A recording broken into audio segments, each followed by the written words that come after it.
Et alors, petite information, nous avons l'un de nos panélistes, comme nous avons dit, certains d'entre eux viennent de loin, ils viennent expressément ici pour être parmi nous, mais l'un d'entre eux, Monsieur Odé Cadet, va devoir repartir rapidement, donc je vais avoir le plaisir de l'inviter à être le premier à commencer ce River Speech. Donc, c'est Monsieur Odé Cadet Séoulou, il nous vient de la Côte d'Ivoire, il est coordonnateur des projets digitaux du ministère de la Justice. Monsieur Odé, si vous voulez bien nous rejoindre, sous vos applaudissements, messieurs, dames, le River Speech est à vous.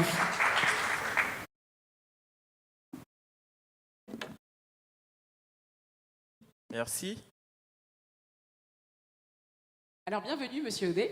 Merci, bonjour. Merci de prendre le temps de risquer un petit peu votre avion pour nous. Monsieur Odé repart à Casablanca pour prendre son vol. Donc, on va essayer d'être rapide. Et j'ai envie de vous dire, parlez-nous de votre administration, parlez-nous des enjeux stratégiques sur lesquels vous travaillez et de quelle manière est-ce que les startups ou les entreprises du secteur privé peuvent y répondre. Merci. Je vais essayer de me prêter à l'exercice du pitch, du reverse pitch, en vous parlant du ministère de la Justice de Côte d'Ivoire. Donc, comme elle a si bien présenté, je suis Odé Cadet Séoulou, je suis coordonnateur des projets digitaux au cabinet du garde des Sceaux, ministre de la Justice de Côte d'Ivoire, et j'ai en charge la conduite de la politique de transformation numérique du ministère de la Justice de Côte d'Ivoire. Et pour qu'on puisse tous visualiser ce que je vais vous présenter, je vais vous donner quelques données statistiques. Saviez-vous qu'en Côte d'Ivoire, 80% des actes de justice qui sont demandés dans les juridictions sont le certificat de nationalité et le casier judiciaire. Je ne sais pas le pourcentage au niveau du Maroc, mais en Côte d'Ivoire, le casier et le certificat de nationalité représentent 80% des demandes qui sont faites auprès des juridictions. Et cet acte, qui est généralement le premier qu'on demande dans toutes les démarches administratives au niveau national, met en moyenne 200 heures avant d'arriver dans la main de la personne qui fait la demande. Ça fait un peu plus d'une semaine, 8 jours et quelques poussières. Et le pire dans l'histoire, c'est que légalement, cet acte coûte environ 2500, c'est-à-dire 5 €. Mais dans la pratique, compte tenu des délais d'acquisition de l'acte, les personnes passent par des démarcheurs qui pilulent autour des juridictions, qui donnent l'impression de pouvoir accélérer les procédures d'acquisition de ces actes-là. Et donc, moyennant de l'argent, les personnes payent finalement leur acte autour de 25 à 30 €. Un acte qui coûte normalement 5 €. Donc, il y a beaucoup de problèmes dans l'histoire. Et c'est pour faire face à ces différents problèmes que le ministère de la Justice ivoirien a décidé de s'appuyer sur les innovations technologiques du moment pour apporter une réponse simple et efficace à l'ensemble de ces problématiques. En janvier 2025, nous avons lancé la plateforme de sécurisation et de digitalisation des actes de justice en Côte d'Ivoire. Cette plateforme permet, à partir de n'importe quel équipement, téléphone, tablette, ordinateur, de permettre à n'importe quel Ivoirien de partout dans le monde de pouvoir commander un acte de justice de manière très simple, comme on le ferait pour commander un repas, comme on le ferait pour commander un taxi. Et cet acte est délivré en moyenne en 72 heures et est payé en ligne. Et donc le montant ne change pas. Donc on n'a plus besoin de passer par des intermédiaires. Et la technologie qui a été embarquée dans la plateforme est une technologie qui s'appelle le CEV. Entendez par là cachet électronique visible. Ce cachet électronique visible, c'est une norme internationale qui est utilisée dans près de 120 pays, notamment en Belgique pour sécuriser le passeport, en France pour sécuriser la carte nationale d'identité. Et donc, grâce à ce système, n'importe quelle administration peut authentifier elle-même un acte qui est généré par la plateforme e-justice. Donc aujourd'hui, on a offert la possibilité à des Ivoiriens qui se trouvent en Afghanistan, aux États-Unis, au Maroc, en Tunisie, n'importe partout dans le monde, de pouvoir simplement accéder à cet acte-là de manière simple, sécurisée et fluide. Et nous avons pu, en quelques mois, délivrer près de 600 000 actes de justice parfaitement sécurisés. Et donc, ce système permet de simplifier l'accès aux actes administratifs, notamment aux actes de justice. Maintenant que ça c'est dit, il va falloir qu'on parle des perspectives et des défis que nous allons rencontrer plus tard. On a connecté 12 juridictions sur 39. 39 juridictions, donc ça veut dire qu'on n'a même pas fait la moitié des juridictions. Par contre, on a connecté les plus grandes, celles du Grand Abidjan et quelques juridictions de l'intérieur, notamment Yopougo, notamment Bouaké, Korogo et San Pedro, qui sont de grosses villes en Côte d'Ivoire, un peu comme Rabat. Et aujourd'hui, on souhaite étendre cette plateforme à l'ensemble des juridictions au niveau national, au 39, et permettre, en plus du certificat de nationalité du casier judiciaire, de délivrer l'ensemble des actes de justice au niveau national. Donc, c'est une plateforme end-to-end dans laquelle le demandeur ne sort à aucun moment pour ajouter un document papier. Tout est fait en ligne et les magistrats signent électroniquement grâce à un back-end qui lui aussi est totalement dématérialisé. Et donc, on veut pouvoir, en plus des actes de justice, intégrer les procédures de justice. Et donc, tout ce qui est dossier judiciaire, minutes, grosses et tout ça, vont être dématérialisés, embarqués dans la plateforme. Ce sont nos enjeux. Et lorsqu'on a dit ça, on met en perspective les risques d'attaque et de cyberattaque. C'est pour ça que la cybersécurité, je me tourne un peu vers mes experts en cybersécurité que j'ai côtoyés depuis 48 heures grâce à cet événement. La cybersécurité est un enjeu essentiel pour nous parce qu'on n'a le risque zéro n'existe pas, mais on n'a pas droit à l'erreur sur les questions de cybersécurité qui sont essentielles dans ce type de plateforme pour nous. Et lorsque on a fini de travailler sur des questions de cybersécurité et qu'on a géré des dossiers de manière électronique, ça veut dire qu'on a pu acquérir des données qui sont importantes qu'il va falloir valoriser. Pour valoriser ces données-là, on envisage d'intégrer des modèles IA qui vont permettre de faire de l'assistance à premier niveau pour les utilisateurs qui ne sont pas vraiment très acculturés en matière digitale et donc de pouvoir faire du conseil juridique, de pouvoir les aider à utiliser de manière simple ces différentes plateformes qui vont au fur et à mesure entrer dans leur quotidien. Mais mieux, on souhaite que cette valorisation de données-là, qui va s'appuyer sur des datasets locaux, puisse pouvoir être simple d'usage et qu'on contribue à l'inclusion numérique au niveau national. Et comme on est une administration moderne, on va développer des API et permettre aux autres ministères et aux autres administrations de pouvoir s'interfacer à nos différentes plateformes pour pouvoir consommer la donnée.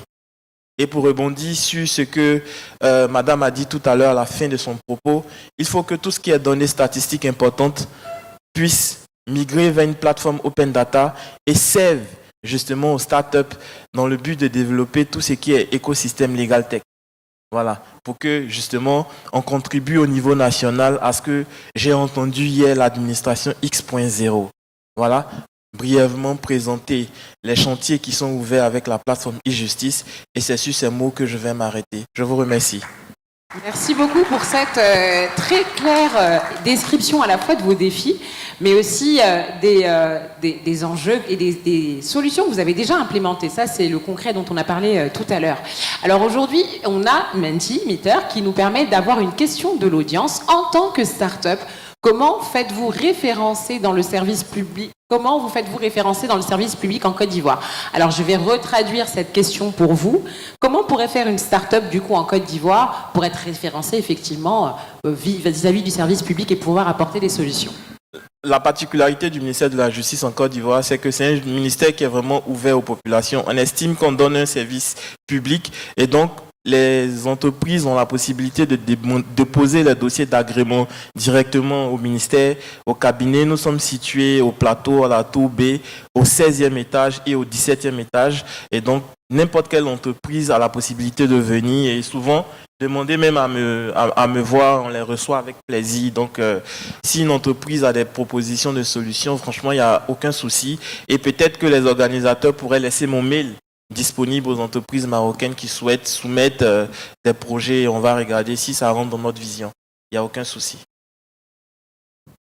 Vous avez compris, donc, le marché est ouvert, la possibilité de fournir des services est effectivement ouverte également. Alors, je prends rapidement, parce que je sais que vous devez absolument partir, une question de notre start-up Plug and Play. Merci beaucoup. Alors, je me présente rapidement. Ahmed, cofondateur et CTO. Moi, je suis triplement impressionné. Alors, premièrement, par la qualité de reverse. Donc ça montre en fait les compétences intrapreneuriales qu'on doit avoir en fait au niveau des établissements publics. Et donc pour moi, il est temps vraiment de transformer tous les établissements établissements publics, en start-up, effectivement. Deuxièmement, je suis impressionné en fait par toute la perte du temps et l'inefficacité en fait que vous avez en fait, de vos établissements de demande des documents, etc. Vous avez parlé en fait des chiffres très très impressionnants. Et puis, je suis impressionné par la qualité de la solution que vous avez pu apporter en fait, pour faire face à cette problématique. Alors, moi, je vais apporter ma vision de la chose en tant que start-upper, en tant que Toumaï. Alors, effectivement, aujourd'hui, lorsqu'on présente, par exemple, une plateforme digitalisée, donc il y a toujours un effort, en fait, en termes d'expérience utilisateur et en termes d'expérience client aux citoyens. Alors, chez Toumaï, ce qu'on apporte, c'est qu'on apporte des solutions vocales qui sont capables d'automatiser et de fluidifier encore plus, en fait, ces processus, ces procédures administratives, quelle que soit votre langue, quelle que soit votre culture, quelle que soit votre plateforme. Alors notre vision, bien évidemment, peut-être aujourd'hui, au niveau des administrations, vous avez des centres d'appel de relations clients. Alors souvent, en fait, les centres d'appel ils sont saturés. Et notre vision, en fait, c'est de ramener le centre d'appel au niveau téléphone portable. Ouais. Bravo. Je pense que j'ai compris un peu plus ou moins ce que vous faites et je vous rassure que effectivement, nous, en plus d'offrir un service public aux populations, on a une obligation d'inclusion. Parce que la Côte d'Ivoire, c'est un pays ouest-africain où le niveau d'alphabétisation n'est pas forcément le même qu'en Europe ou en Afrique du Nord. Et donc, il faut qu'on puisse offrir des solutions qui soient faciles à être consommées pour les populations. Donc, la voix permet d'adresser aussi une partie de la population qui ont un handicap peut-être numérique, mais il y a des personnes qui sont de vrais handicapés, qui ont besoin forcément d'entendre du son pour pouvoir consommer le service que l'administration met à disposition. Donc, ça pourrait être quelque chose qu'on peut regarder. Et donc, je vais vous laisser mes contacts et par la suite, on verra les synergies de collaboration possibles. C'est envisageable, oui. J'ai une toute dernière question par rapport au dialecte parlé en fait au Côte d'Ivoire. Oui. Je sais qu'il y a bien évidemment le français, oui. Mais vous avez d'autres dialectes. On a 60, en Côte d'Ivoire, on a 60 ethnies.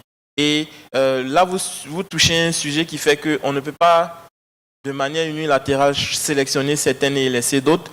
Et on a Future Africa qui était présente ici hier, qui travaille sur un modèle de MLL pour pouvoir intégrer les langues locales et délivrer des services plus accessibles pour les populations qui ne parlent pas forcément le français. Et donc, c'est des choses qu'on pourrait regarder, il n'y a vraiment pas de souci. Merci beaucoup, mais alors vraiment, je vois qu'il y a beaucoup de succès dans ce reverse pitch, hein, mais quelle éloquence. Et alors Imad, ce qu'il a sans doute aussi voulu vous dire, c'est que leur solution Toumaï AI propose également des solutions d'inclusion linguistique, et c'est pour ça certainement que le sujet l'intéresse particulièrement. J'ai avec moi une autre start-up qui est avec nous, donc Imad Bouige, pardon. Je vous invite à vous présenter rapidement, poser votre question, parce qu'ensuite je pense qu'on va devoir vous libérer. Alors, Imad Bouige, nous, on est un start-up, on travaille dans le domaine de la confiance numérique.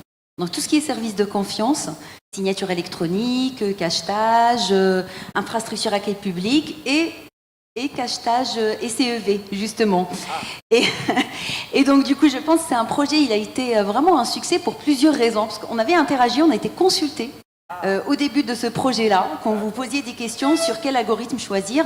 Et là où je trouve que c'était perspicace, hier on a parlé beaucoup des parcours utilisateurs et de les simplifier, de mettre la sécurité, mais de ne pas mettre la sécurité inutile qui va créer de la friction, qui va créer une expérience avec rupture, qui va peut-être créer un peu plus de lourdeur.